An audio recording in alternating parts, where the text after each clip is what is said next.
इस चैप्टर में हमने क्या क्या सीखा, एक बार थोड़ा सा रिवाइज कर लेते हैं, उसके बाद वापस क्वेश्चन आंसर कर रहे थे अपन, तो क्वेश्चन आंसर्स पे आएंगे अपन। इस चैप्टर में सबसे पहले हमने क्या सीखा था, सबसे पहले देखा था विद्युत धारा क्या होती है, विद्युत धारा की परिभाषा क्या होती है। तो वो हमने जो आवेश प्रवाह की दर को हम विद्युत आवेश के प्रवाह की दर को हम विद्युत धारा कहते हैं। I is equal to Q upon T, जहाँ क्यू क्या है, आवेश है, और टी क्या है, समय है। आवेश का मात्रक होता है कूलाम और समय का होता है सेकेंड, है ना। और अगर विद्युत धारा की बात करें तो इसका मात्रक जो है एम्पियर होता है, कल क्वेश्चन पे भी बात करी थी अपन ने, है ना। उसके बाद हमने जो है पढ़ा विभव और विभवांतर। विद्युत विभव और विभवांतर हमारा सेकंड टॉपिक था 11.2, है ना। इसमें जल टैंक वाला उदाहरण हमने देखा था। दो बिंदुओं के बीच विभवांतर बराबर से हो जाएगा किया गया कार्य बटे आवेश। ये विभवांतर की परिभाषा है।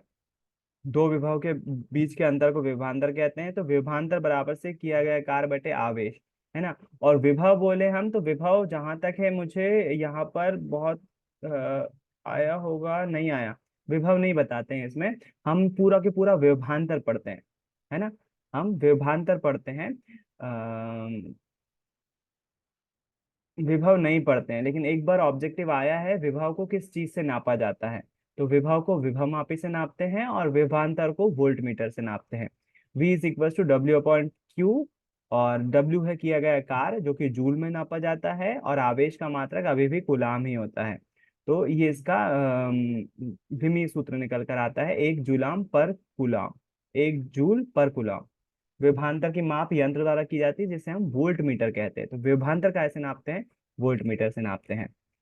चलो बड़े, उसके बाद हमने पढ़े कुछ संकेत, विद्युत परिपथ के कुछ संकेत, विद्युत शेल को कैसे दर्शाते हैं, बैटरी को कैसे दर्शाते हैं, कुंजी, तार संधि, विद्युत बल, प्रतिरोधक, अमीटर, वोल्ट मीटर, धारा नियंत्रक। फिर उसके बाद देखा हमने ओम का नियम। ओम का नियम क्या था, V is equal to IR, बबीता इज इक्वल टू अय्यर, है ना। उसके तहत हमने निकाला कि जो एक नई चीज पता चली जिसको हम बोलते हैं प्रतिरोध, है ना। प्रतिरोध का मात्रा क्या होता है, ओम होता है।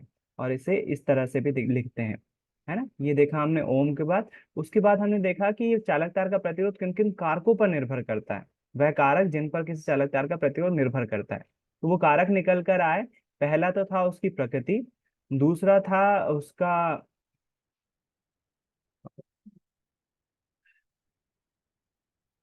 प्रकृति, लंबाई, तापमान और अनुप्रस्थ काट का क्षेत्रफल, ये चार कारक हैं, है ना। और उन्हीं के आधार पर हम नया आर प्रोपोर्शनल टू एल और आर प्रोपोर्शनल टू 1/a दोनों को मिला दे तो R proportional to L by हो जाता है। और यहाँ पर फिर नया कांस्टेंट हमको अपन को मिलता है जिसको हम रो बोलते हैं। क्या बोलते हैं, रो। ऐसे बनाते हैं पी जैसा, बस अपन को रोकना नहीं है पे, रो बोलते हैं। और रो को क्या बोलते हैं हम, प्रतिरोधकता, वैद्युत प्रतिरोधकता बोलते हैं। इसी को हम विशिष्ट प्रतिरोध भी बोलते हैं। और इसका मात्रक क्या होता है, इसका मात्रक ओम मीटर होता है। मात्रक पूछा गया है पहले वार्षिक परीक्षा में, ओम मीटर, है ना। ओम मीटर, ओम और मीटर है किसका, प्रतिरोधकता का। प्रतिरोध का मात्रक क्या है, केवल और केवल ओम। और प्रतिरोधकता का क्या है, तो ओम मीटर है ना।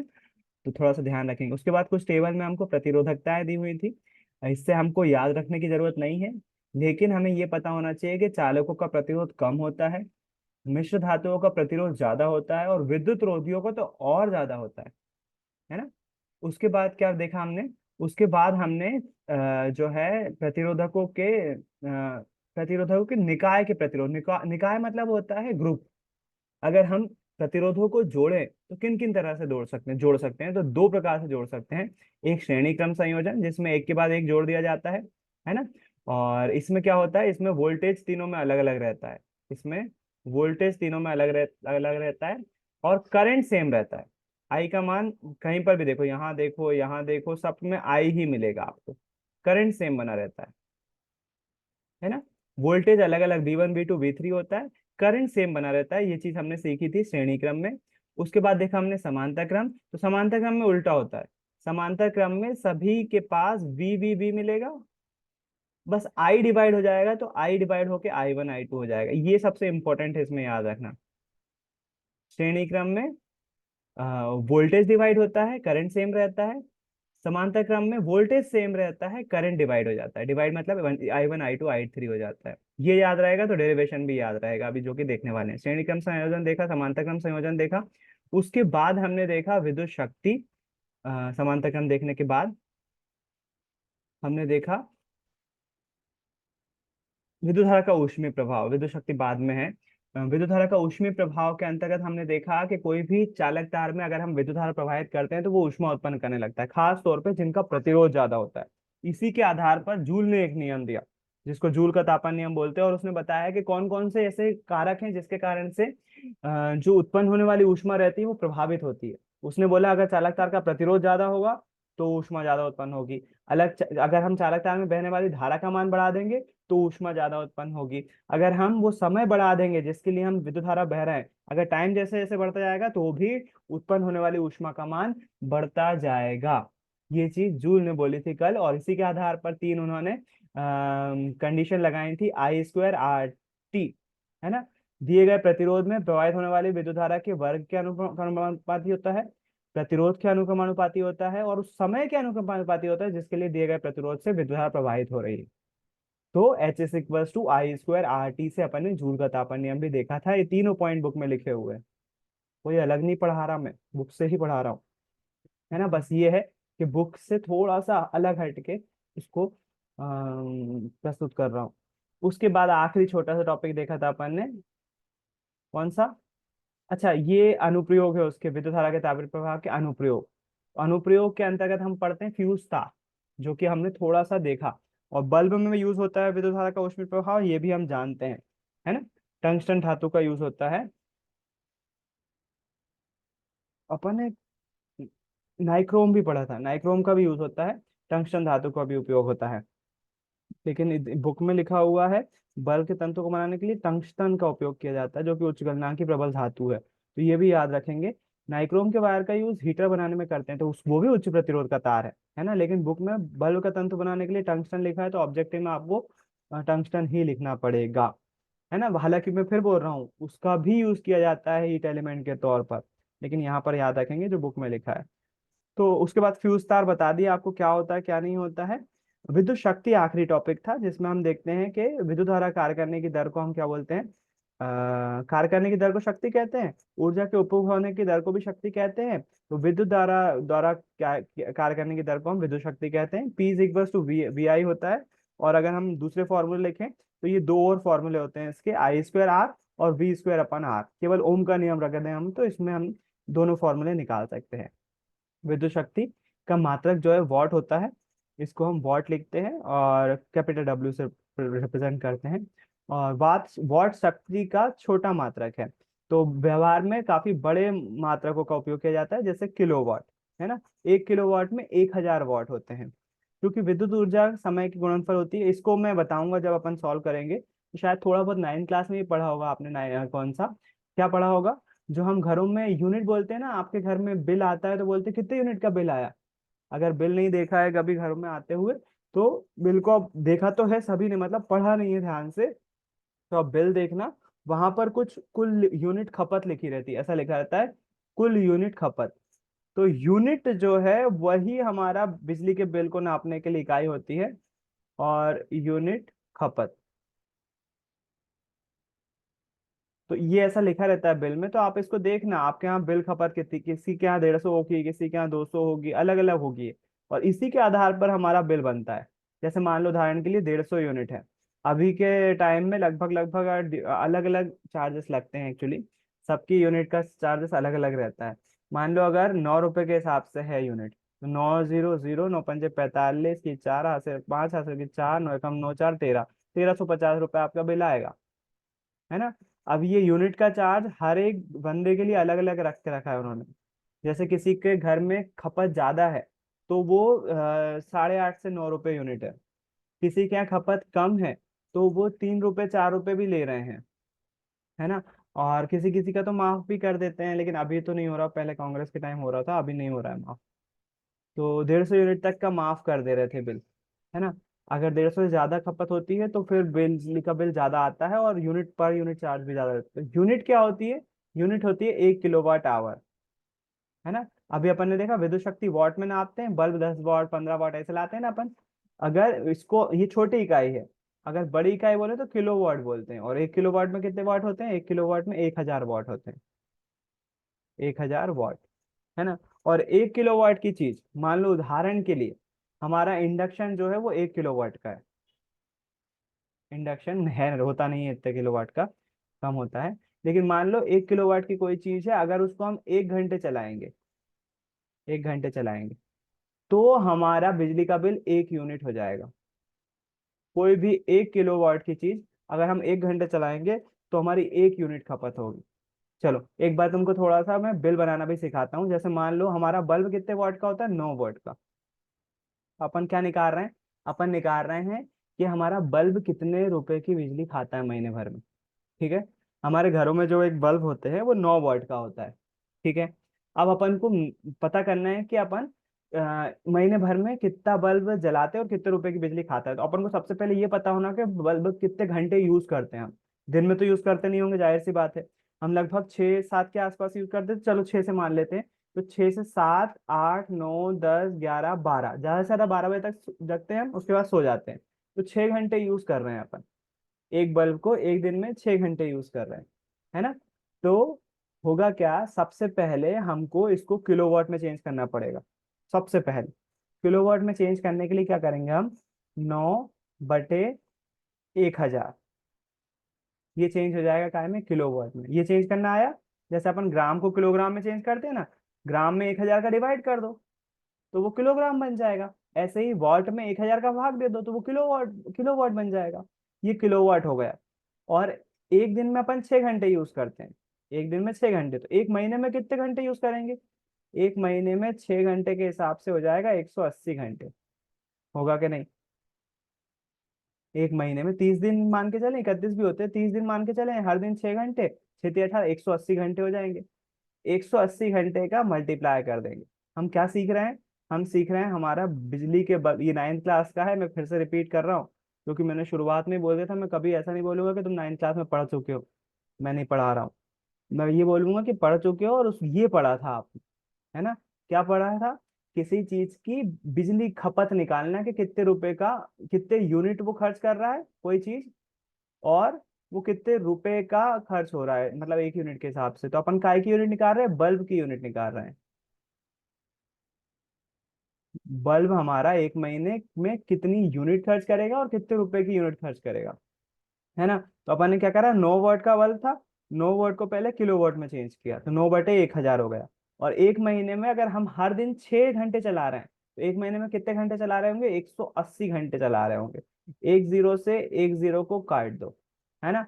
बचा अब बाकी बचा हुआ कुछ कट रहा है कि 18 कट जाएगा वैसे, दो से दो ही नाम 18, और 2×5 = 10 और जीरो। अब नहीं कट रहा है ना, तो हमको डिवाइड करना ही पड़ेगा। नमा नमा 81, 81 डिवाइडेड बाय 50। ठीक है, भाग दो। 50 से कम 50, बचेगा कितना? 31, दशमलव लगाया 310। तो 50 दूनी 100, 50 तिया 150, 50 चौको 200, 50 पंजे 250, 50 छंग 1.6 किलोवाट आवर। मतलब हमारा बल्ब यदि 9 वॉट का है, हम हर दिन 6 घंटे चला रहे हैं, एक महीने बाद वो बल्ब कुल मिला के कितनी यूनिट खर्च करेगा? केवल और केवल 1.6 यूनिट, 1.6 यूनिट खर्च होंगी। किलोवाट आवर को ही हम यूनिट बोलते हैं। एक बल्ब 6 घंटे चल रहा है 30 दिन के लिए, उसने कितनी यूनिट खर्च करी? केवल 1.6। मान लो यदि 9 रुपए यूनिट भी है नहीं इतनी, सब घरों में मैंने बताया ना अलग अलग रहेगी। आप अपने घर की पता करो, आप बिल देखो, बिल में कुल यूनिट खपत लिखी होगी और जितने का बिल होगा। मान लो उदाहरण के लिए 3000 रुपये बिल आया, 3000 में जितनी भी कुल यूनिट खपत हुई होगी, जैसे मान लो 150 है, तो उसका डिवाइड कर दो तो आपको 1 यूनिट का खर्चा मिल जाएगा। एक जीरो से एक जीरो कैंसिल, 15 दूनी 30 और 20 रुपए यूनिट हो रही है इस हिसाब से। आप भी अपने घर की निकालो, इतनी नहीं होती है। 6 7 8 ऐसी अलग अलग वेरी करेगी। 10 मिनट का टाइम मिलेगा ना, बिल उठाना एक, और मेरे को शेयर करना। फोटो मत भेजना, लेकिन 10 मिनट के बाद मेरे को शेयर करना। अपन यूनिट निकालेंगे किसी घर की कि आपके घर में पर यूनिट चार्ज कितना है। तो यदि मान लीजिए एक बल्ब में 9 वाट का बल्ब है, एक दिन में 6 घंटे चला रहा हूँ, महीने भर चला रहा हूँ, तो केवल और केवल 1.5 यूनिट खर्च होगी, 1.6 यूनिट खर्च होगी।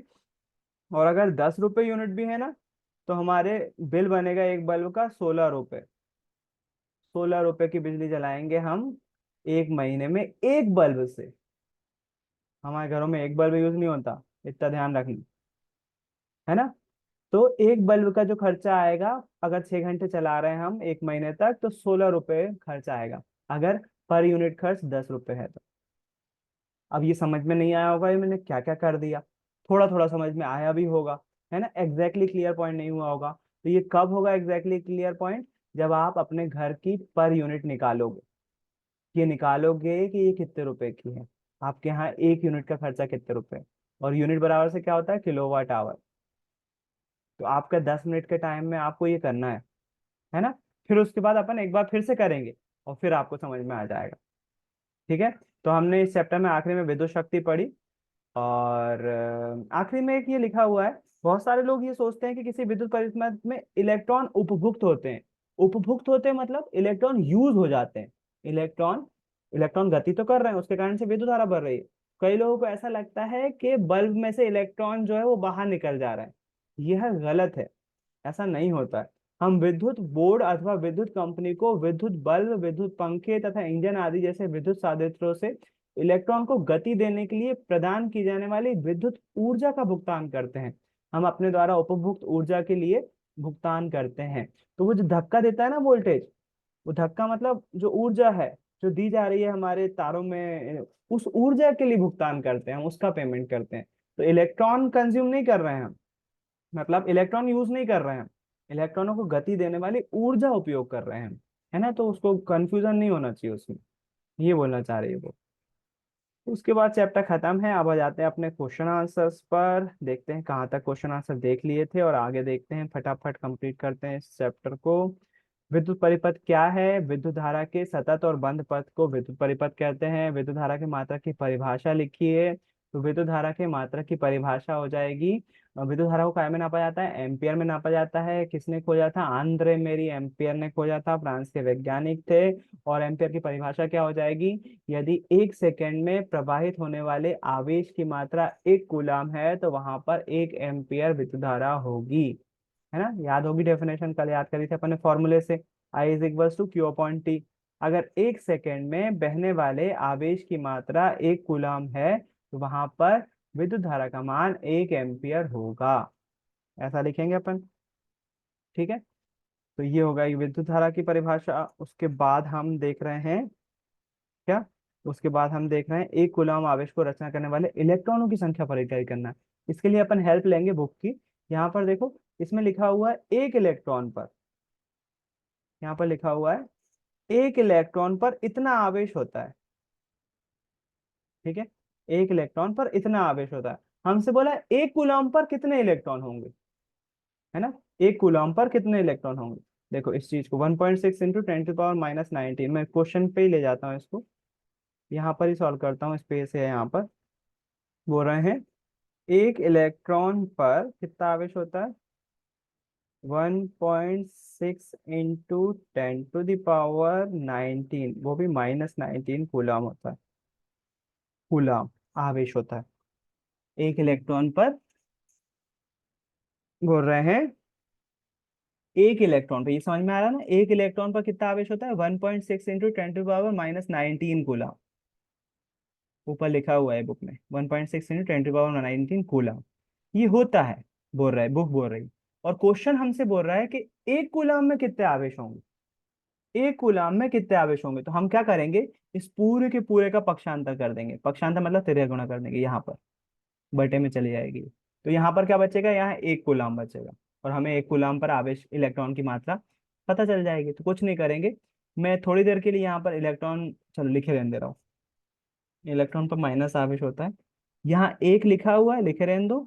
ये पूरी की पूरी संख्या इधर बटे में आएगी, 1.6 इंटू 10⁻⁻19, है ना। और यहाँ पर क्या बचा, यहाँ पर जब ये पूरी संख्या चलेगी तो यहाँ बचा 1 कूलाम। यही पूछा है हमसे, 1 कूलाम में कितने इलेक्ट्रॉन होते हैं, बस इसको सॉल्व कर लेंगे अपन। ये इलेक्ट्रॉनों की संख्या आ जाएगी। नहीं आया समझ में, मैसेज आया है। परिवर्ती प्रतिरोधक और धारा नियंत्रक बताया था क्या आपने कल, क्या होता है? नहीं बताया। धारा नियंत्रक मैंने बोला था जब मैं ओम का नियम परफॉर्म करूंगा स्कूल में, तो आपको पर्टिकुलर दिखा दूंगा कि धारा नियंत्रक ऐसा होता है ना। आपने भी देखा होगा, अगर लैब में कभी भी गए होगे ना, इस तरह का इंस्ट्रूमेंट देखा होगा, उसको धारा नियंत्रक बोलते हैं। तो बता रहा कैसा। अभी सवाल देखो।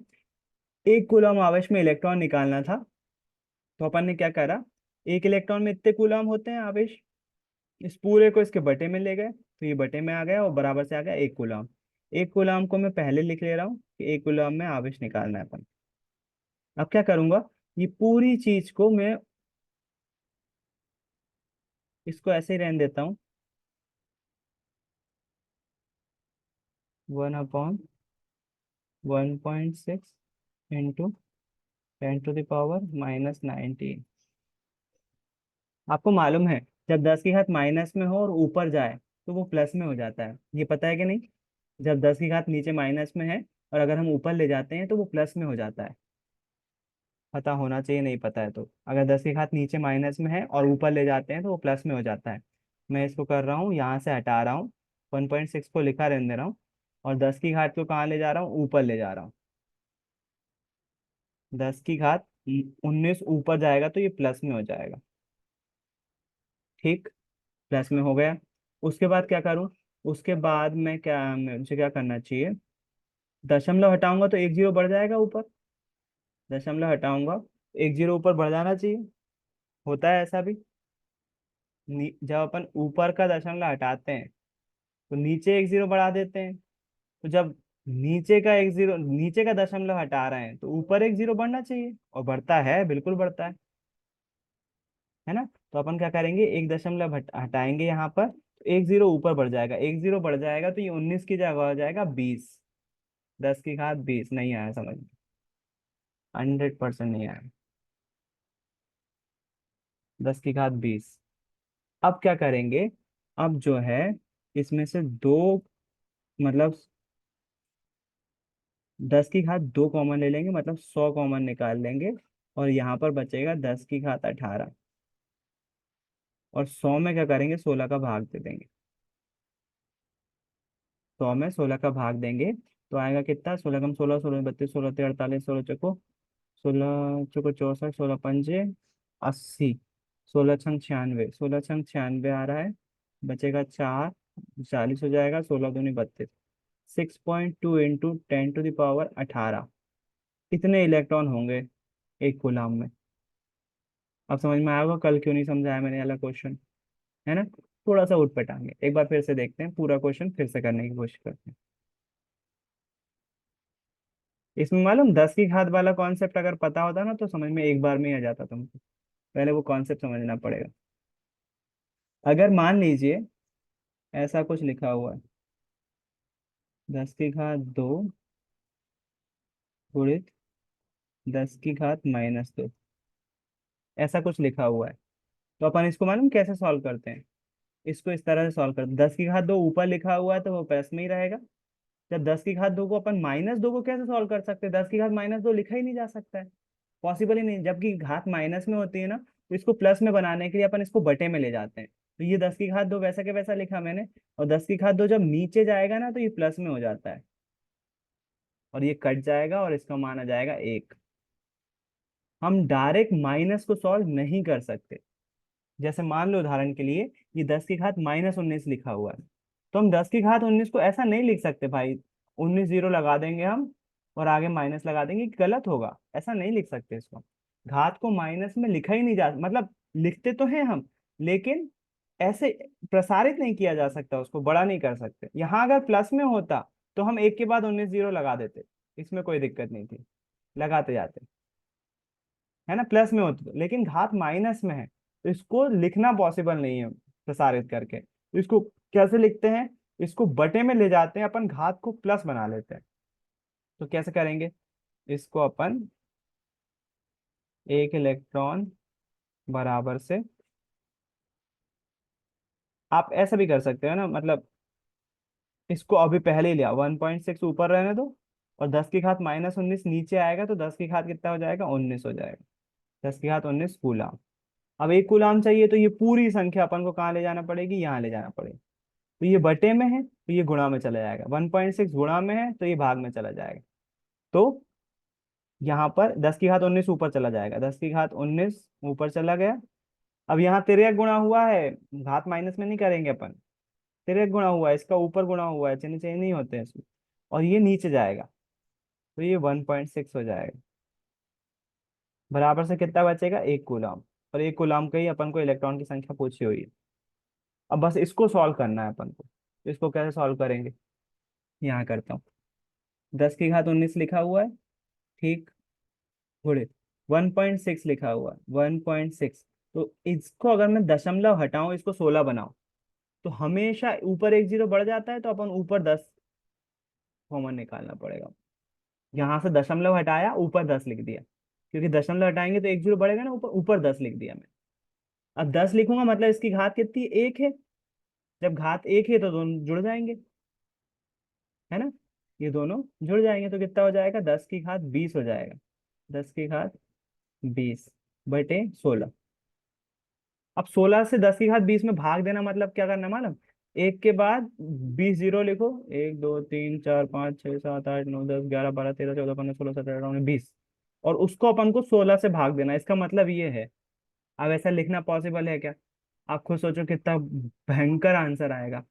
तो इसको अपन क्या करते हैं, इसको थोड़ा सा शॉर्ट में लिखते हैं। मतलब 10 की घात 20 थी ना, इसको तोड़ लिया अपन ने, 10 की घात 2 गुणित 10 की घात 20 में, 10 की घात 18 में।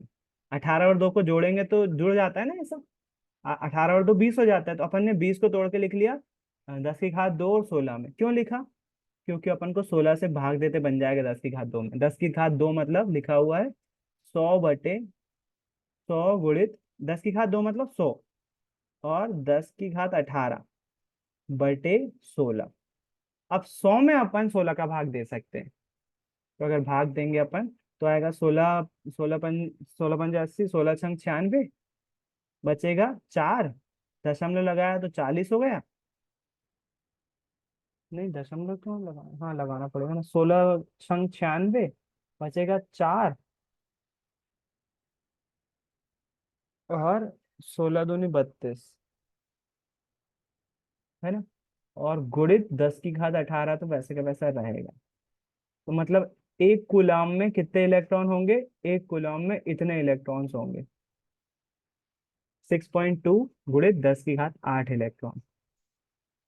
तो अब थोड़ा थोड़ा समझ में आया होगा, अगर आया होगा तो, क्योंकि ये 10 की घात वाले कॉन्सेप्चुअल क्वेश्चन है। अगर कॉन्सेप्ट अच्छा है 10 की घात वाला, तो फिर इस सवाल में कुछ भी नहीं था, है ना। तो अब एक काम करो, 10 मिनट का गैप है आपके पास, अपने अपने घरों में बिल उठाओ, देखो यूनिट खपत कितनी है, बिल कितना आया है। अगर परेशानी नहीं हो तो चैट बॉक्स में शेयर कीजिएगा, ताकि अपन आपके घर का यूनिट निकाल सके, पर यूनिट खर्चा कितना आ रहा है।